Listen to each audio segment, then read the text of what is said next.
Greetings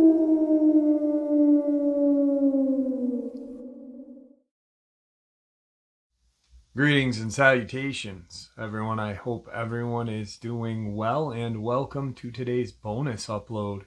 Before we jump into it, a couple quick links. As many of you know, I rely on Patreon, PayPal, channel membership, and the merch to help the channel to continue to grow and go. Links to Patreon, PayPal, and channel membership is in the description below, the merch displayed directly under the video. Also, Dogman Frightening Encounters, Volume 1 through 3, the audiobook versions. They were written and researched by Tom Lyons, narrated and produced by me, Jeff Nadolny. Those audiobooks are available on Audible, Amazon, and iTunes, links to which are also in the description as well. And finally, last but definitely not least, if you'd really like to help support this channel to continue to grow and go, simply subscribe. It does not cost you a cent. Click that like button, takes half a second. If you don't want to miss out on any of the informative uploads I put out daily, click that bell icon, and folks, please leave a comment and share the video. Why? Well, because all these things really do help the channel to continue to grow and go. They definitely do matter, and they are appreciated. And with that, I have taken far too much of your time. Let's jump in to today's bonus, shall we? Today's first encounter. I live in the small town of Milford, Michigan. I've heard stories, but I wasn't too sure about what they were describing. A tall creature that creeps on all fours until startled or enters chase, then proceeds to stand on two. A tall, dark figure that looks like a dog. I thought these people must be crazy. Deer can do some weird stuff. My friend recently shared an encounter he had about a year ago. My friend, let's call him Sam, went outside to have a cigarette at around 1 o'clock in the morning. His yard has a hill that slopes down from his circle driveway all the way to a flat area near his basement door. If you walk out of his basement, directly in front of you is a pond, and to the left is a shed they used to use. At first, he noticed nothing, but as he looked closer, he noticed a dark figure on all fours. He took out his cell phone and shined the flashlight on this creature. To his surprise, this thing stood on two legs, screeched at him, and ran off into the woods. He told us about this encounter the next morning, and then took us to the spot he saw. Sure enough, dog prints. That wasn't really unusual, though, because he lives next to a subdivision, and we've already helped his neighbors find their dogs about 3 times since they moved in. So we shrugged it off.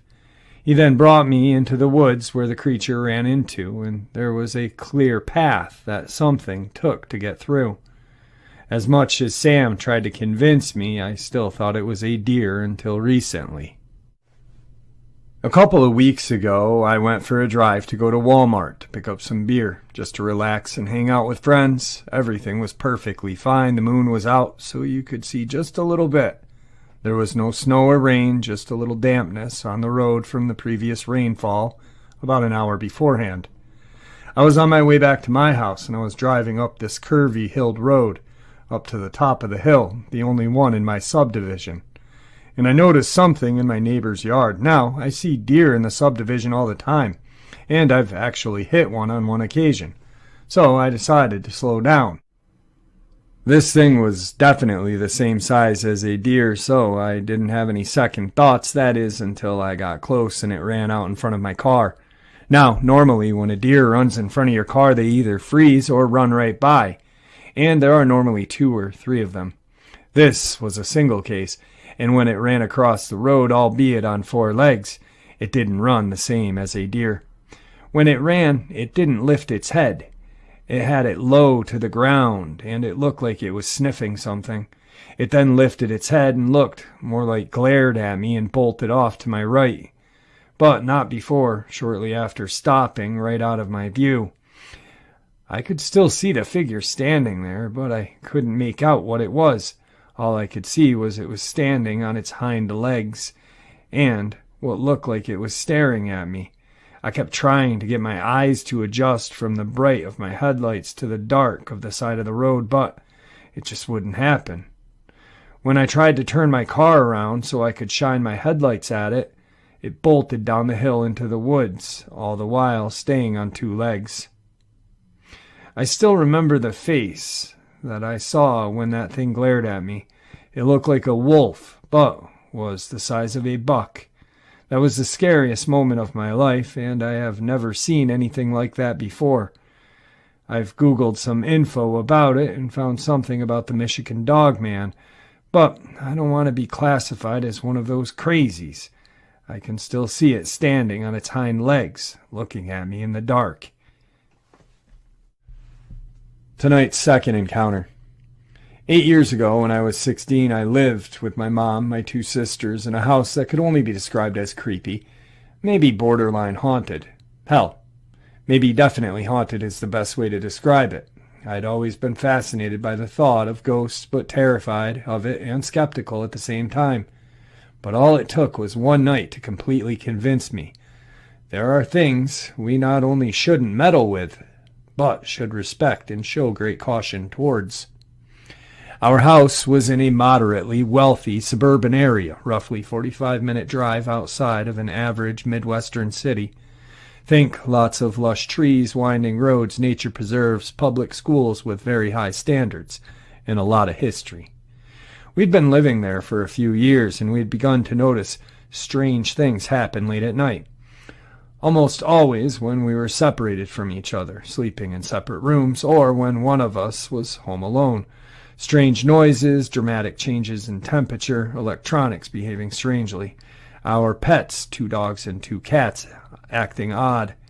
One time, we had 2 house cleaners quit in the middle of their appointment at our house, looking pale and terrified, convinced they had heard voices whispering in their ears while they were vacuuming the basement. Another time I had a friend stay over who woke me up at 4 a.m, begging me to let him sleep in my room, claiming he woke up and saw a figure watching him sleep. I had always written these occurrences off as being creepy, but nothing to worry about. I just assumed they were rational explanations behind everything. Until this one night, the night that changed my life, the night that made me believe.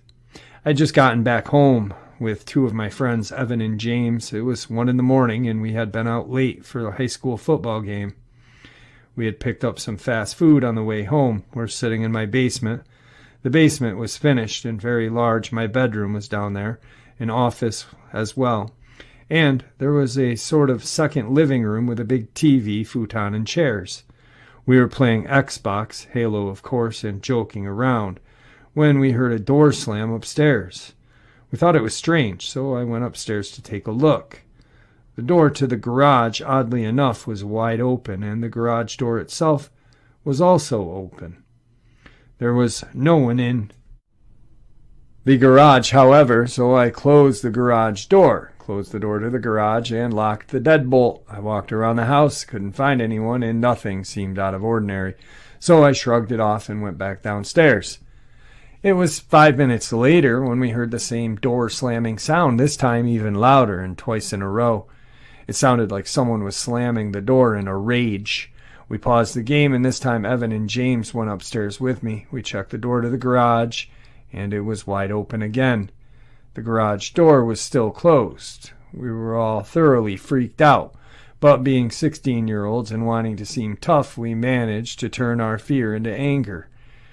We assumed someone had broken into the house. We grabbed various weapons. I grabbed a baseball bat, Evan pulled out his Swiss Army knife, and James grabbed my pellet gun. We went through the entire house. We checked every closet, every cupboard, and every room. I checked on my little sisters. They share a bunk bed. They were both sleeping soundly. I checked my mom. She was asleep as well. Both of the dogs were in her room, and the cats were on the windowsill.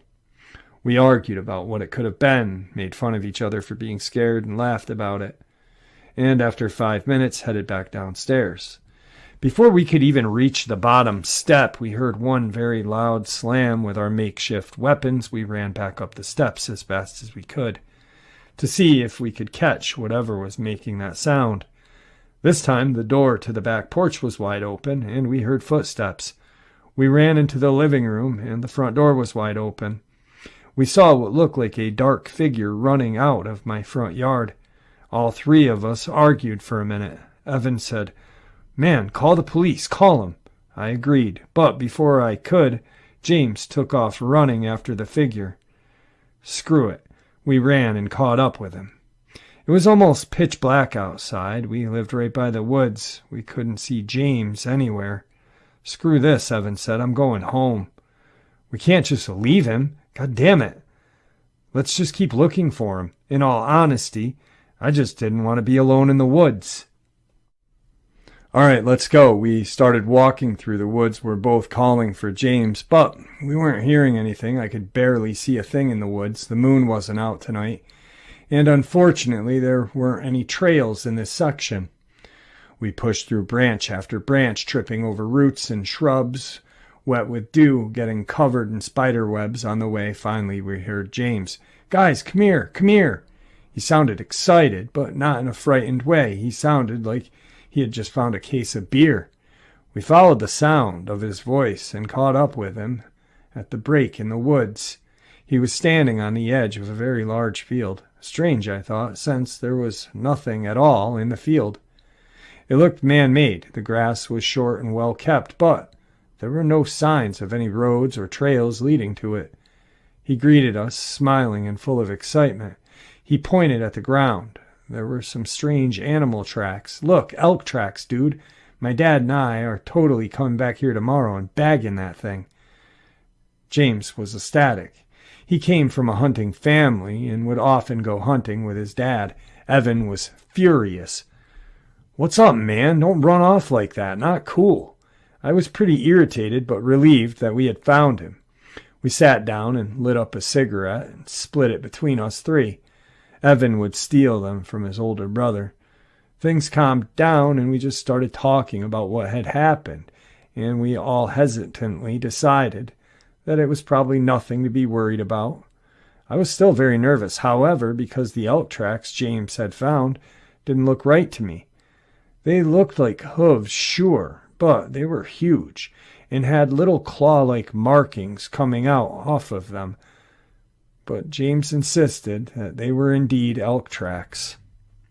After a few minutes, Evan was giving James a lot of crap for running off. He finally got up and said, "Guys, guess who I am?" and took off running into the field. James laughed and went running after him. I reluctantly took up the chase. But they were going so fast, I just yelled, "Screw you guys," and turned back. I sat back down where we'd been sitting and figured I'd wait for them to come back. A couple of minutes later, they had run so far off I couldn't see them anymore. I started calling for them, but I didn't hear anything. I started to get scared. Here I was by myself in the middle of an already strange night deep in the woods, and my friends had seemingly abandoned me. I kept telling myself there was nothing to be scared of, but then I heard rustling behind the tree line that was at my back. I turned around and I didn't see anything. I started to get more and more scared. I heard it again. This time it sounded like it was closer. I stood up quickly and strained my eyes in the darkness, trying to see where the sound was coming from. I figured it could be Evan or James trying to scare me. "Guys, this isn't funny," I said. Rustling again, this time even closer. I strained my eyes as hard as I could and started to back away from the tree line. "Guys, seriously, this isn't funny. Stop." And then it happened. I saw too many eyes looking back at me. 2 large, deep eyes reflecting back at me. The same way dogs' eyes reflect at night, in the right angle. I froze with fear. I couldn't move. I couldn't scream. I couldn't do anything.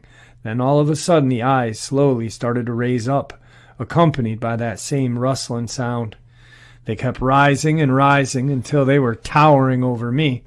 This thing had to be at least 7 feet tall. I was shaking. I couldn't breathe. I stared back into them, totally paralyzed, and then in an instant they disappeared. I didn't know what to do. I snapped back into reality for a second and turned around to see if I could see my friends in the field. To a huge relief, I saw their dark silhouettes walking back slowly, and I could barely make out their voices. And then I felt something breathing down the back of my neck. I couldn't hear anything. I just felt the warm breath breathing right on the back of my neck. I turned around and the eyes, now black, were right in front of my face. I didn't have time to scream. I took off running in the other direction as fast as I could. I ran towards my friends. When I reached them, I ran right past them and barely let out a run, run, and kept going. I never moved so quickly in my life. I ran until I reached the other end of the field, and I kept going into the woods. I didn't look back. I was too afraid of seeing those eyes again.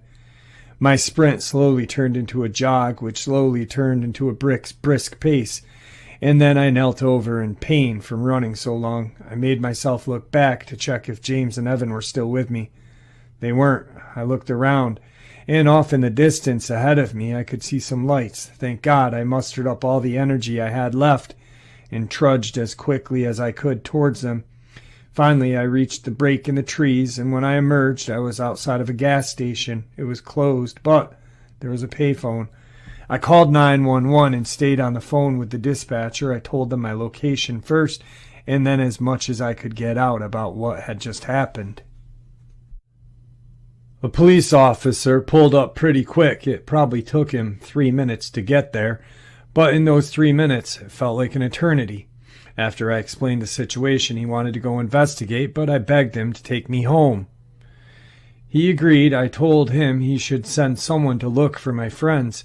He got on his radio and told them to send a couple of officers. It took us a good 30 minutes to get home. I couldn't believe how far from home I had gotten. He came to my house with me and woke my mom up. He checked every room to make sure nothing was there, spoke with my mom for a few minutes, and I fell asleep on the couch. I didn't hear from my friends all weekend. It wasn't until Monday that I learned James and his family were moving to another neighborhood. No explanation why. Wednesday, Evan showed up to school and he looked horrible, pale and downtrodden.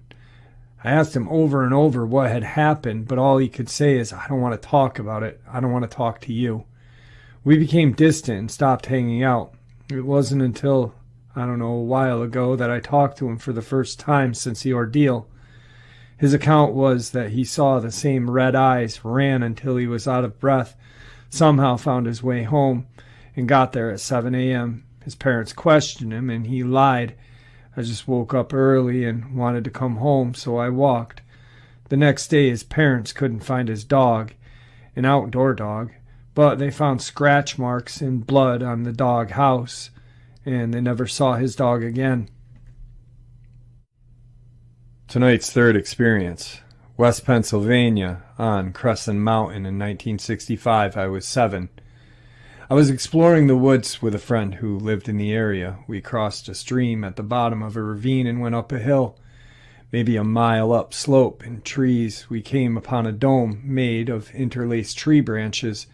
It was tall enough for me to enter without bending over. I did so. It stank horribly. Inside we found fresh timothy grass lied out in kind of a pallet or a bed on one end. There was no debris of humankind anywhere, but there were small bones and sticks. We couldn't stand the odor and backed out, then felt we were being watched from up the slope. Growing nervous as dusk fell, we left and fast. Told his dad about it, who dismissed it as hobo's hutch. We found many of those. It was not a person who made what we had found. We glimpsed a shadow moving and maybe a glint of eyes as well. Reflective eyes can be down to something as simple as a lurker wearing glasses, we were told, but it had felt more animal than hobo to us.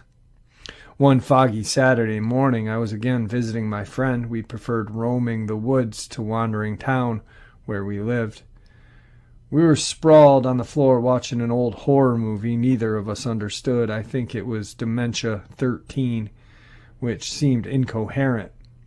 It did feature a good many spooky images and jump scares, so it held out our interest, especially with the fog that day.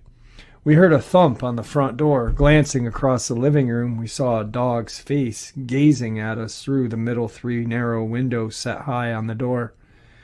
It would have had to have been 6 to 7 feet tall to peer through those windows. Its gaze shined, and we both screamed, thinking, werewolf. As we gaped, it dropped down below the door's windows nervously. We peered out the picture window. that took up most of one wall. In the fog, we saw it again, moving past just far enough away to be a little more than a shadow. Thing is, it was upright. It was sort of hop walking on its hind legs. Its forelegs were held out in front.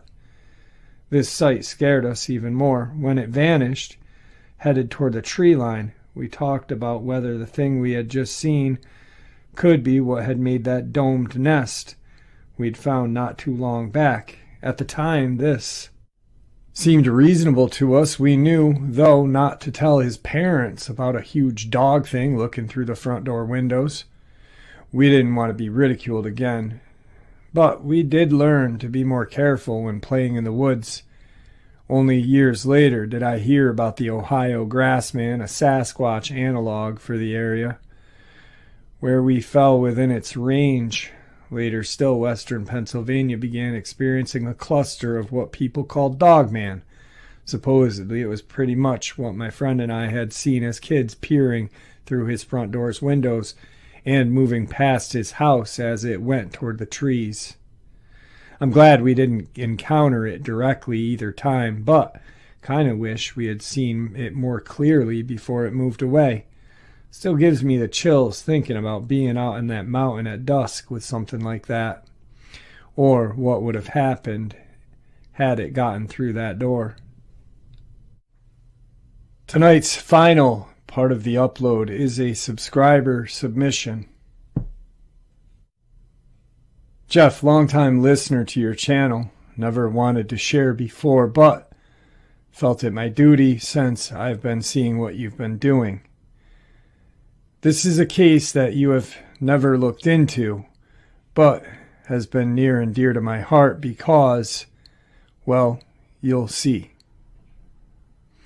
When I first took the job as a pest exterminator, I was told I would have my fair share of unpleasant encounters. Nothing, however, could have prepared for me of what I would discover at Susan Powell's home one cold December morning in Utah. It started when I received a complaint from her husband, Josh, about a persistent scraping noise that was keeping him and his wife up throughout the night. I proposed that it was a rodent and asked him if they had tried poison traps, which he said wouldn't work since the noise was coming from within their bedroom wall. Next, I told him to check around the exterior of his house for any noticeable holes where a rodent had slipped through. He said there were none.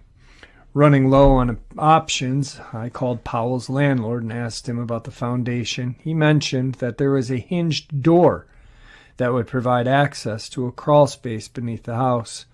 I decided to settle on the idea that it was nothing more than a curious mole who had managed to tunnel underneath the house. I brought over several below-ground mole traps that resembled a smaller version of what fellow pest trappers like me call a bear shoe, and helped Josh set them up around the house. A few days later, Josh called me again and said the scraping hadn't stopped, so I told him I'd come over and take a look under the house. When I arrived, I was greeted at the door by Susan, who looked like she hadn't slept in weeks. Bags under her eyes were dark as her pupils. Her hair, which was neatly combed only a few days ago, now hung wild and matted like an old sticky mop. She called for Josh, and I met him out back by the old hinged door. He yelled through the floor for Susan to bang on the bedroom wall, and we crawled hand and foot to the spot. I carefully analyzed the dirt as we went, but I couldn't find any evidence of pests. Instead, it looked as if it was painted. There were streaks like brush strokes running every which direction. When we got to the spot, I inspected the long scratches that ran across a small portion of the wall. I'd never seen scratches like this on a building's foundation, and they were surprisingly deep and left the wood slightly splintered. I wasn't exactly sure how to proceed, so I called my boss and sent him pics of the engravings. He suggested that I leave a little of everything down there, so I did. I placed poison pellets along the side of the wall. I placed mole traps surrounding the area, and even placed a bear shoe directly in front of the markings. Nothing, neither coon nor rat, was going to have an easy time getting to that wall. I gave the Powells my phone number before I left. I answered the phone around 1 in the morning to a barely understandable Josh. He was speaking so fast, my still waking up brain couldn't process what he was saying. When he tried to explain again after a deep breath, he told me that whatever it was had stumbled into the bear trap, roared, hit the wall with surprising force. I asked him if it had left, and he said he believed so, but that he feared for his family's safety. I told him he would be all right and that I would install a motion sensor camera outside his house the next day.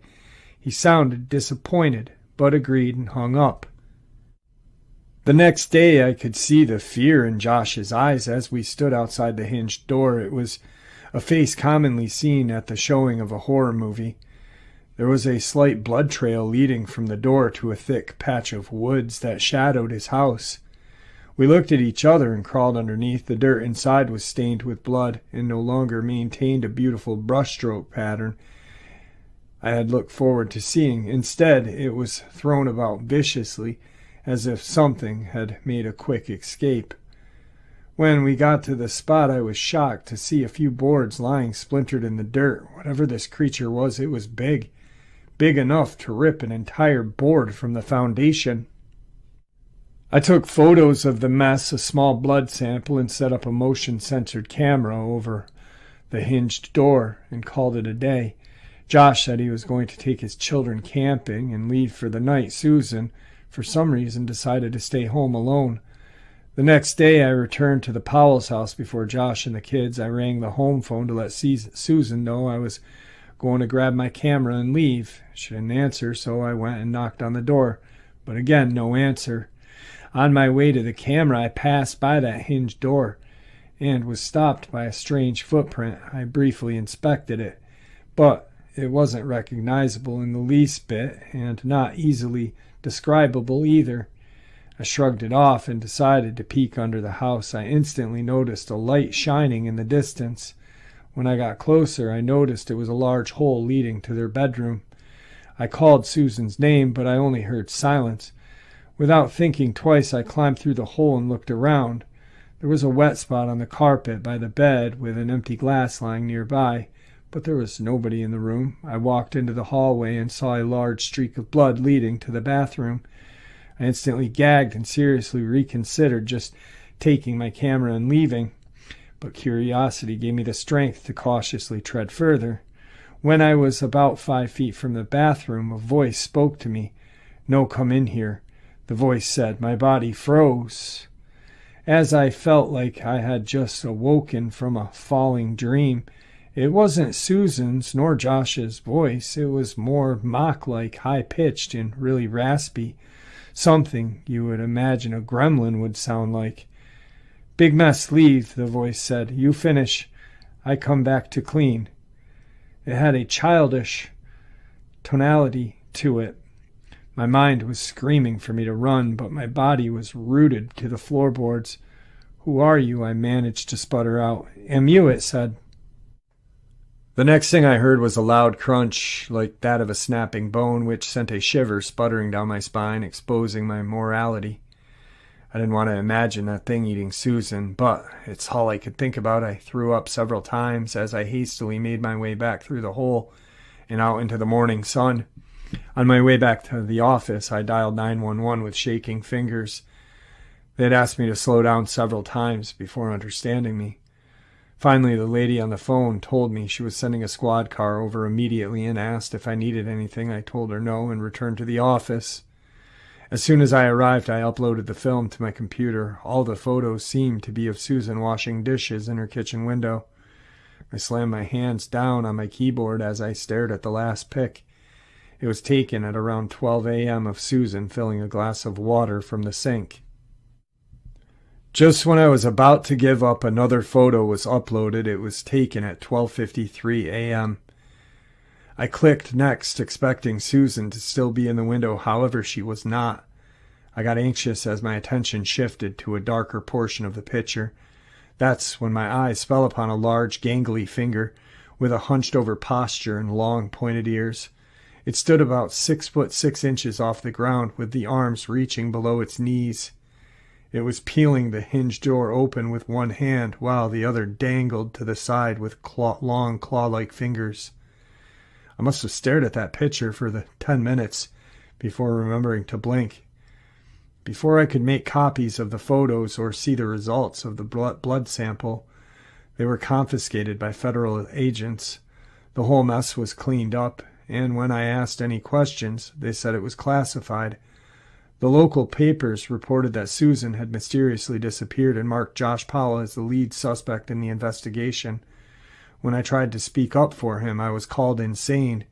To this day, I don't know what it was that I saw outside of the Powell's home, and I never spoke to Josh again. Here's the latest news article about the case. Salt Lake City. In the nearly 13 years since Susan Powell disappeared, the Salt Lake Valley has grown rapidly, but one thing has not changed: intrigue in the case. It's a case that shocked the conscience. A missing mom yet to be found and presumed dead. The Powell case is still an open cold case under investigation by the West Valley City Police Department. 2 News talked to Salt Lake County Sheriff Rosie Riviera about why the case has captivated so many people. Before her sudden disappearance, Susan Powell seemingly had a premonition. She documented her valuables and gave a window into her world in a home video before her disappearance. The day after Susan suddenly disappeared, her husband, Josh Powell, insisted she wasn't with them on their middle-of-the-winter night camping trip 3 years later. In Washington State, Josh, as a person of interest, killed himself and the couple's 2 sons. The dynamics of how her children died that brought more attention, Sheriff Riviera said. Josh and his 2 young sons died in a house explosion during a supervised visit after he locked the social worker out.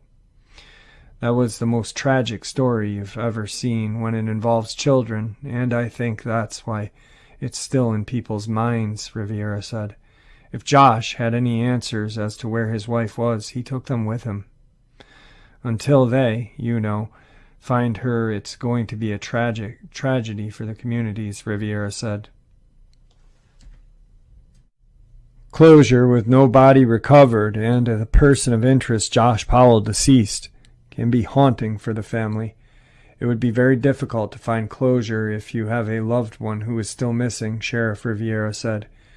It just takes such a toll on the family. It changes their whole life. Susan's daycare provider, Debbie Caldwell, told 2 News she made a promise. I was the first person to go looking for her. I made a commitment that I would not stop looking for her until I found her. I'm going to figure this out. It may not be in this life, though, she said. Riviera said advances in technology have helped crack some of her office's old cold cases. All right, so there are some videos out there on YouTube talking in regards to this case, stating that there are some tunnels or mines out in the deserts desert, and X amount of evidence has been proven or found, but that has never come to the surface. In this kind of research, you can say a whole bunch of things. The evidence is got to be physical in cases like this. It's a tragic case. That's the only thing I can say, is it's a tragic case. And this was an experience that was shared by, once again, the pest control person who claims to have seen what he saw. And then after that, put 2 and 2 together. And it is a very tragic case. So with that, I hope you enjoyed the bonus as much as I enjoyed sharing it with you, and I'd like to thank you all for supporting the channel. It is your support that helps the channel to continue to grow and go, and what gives us all a place and a chance to share our experiences and theories judgment-free. Everyone is simply treated with the respect we deserve. Please, everyone, stay safe, happy, healthy, and ever vigilant, keeping an eye on our children, pets, family, and friends. These creatures are real, they are out there and dangerous. Share this information with those you love and care about, and it may just help save their lives someday. Until next time, never stop asking questions, never stop searching for the truth, and God bless you all.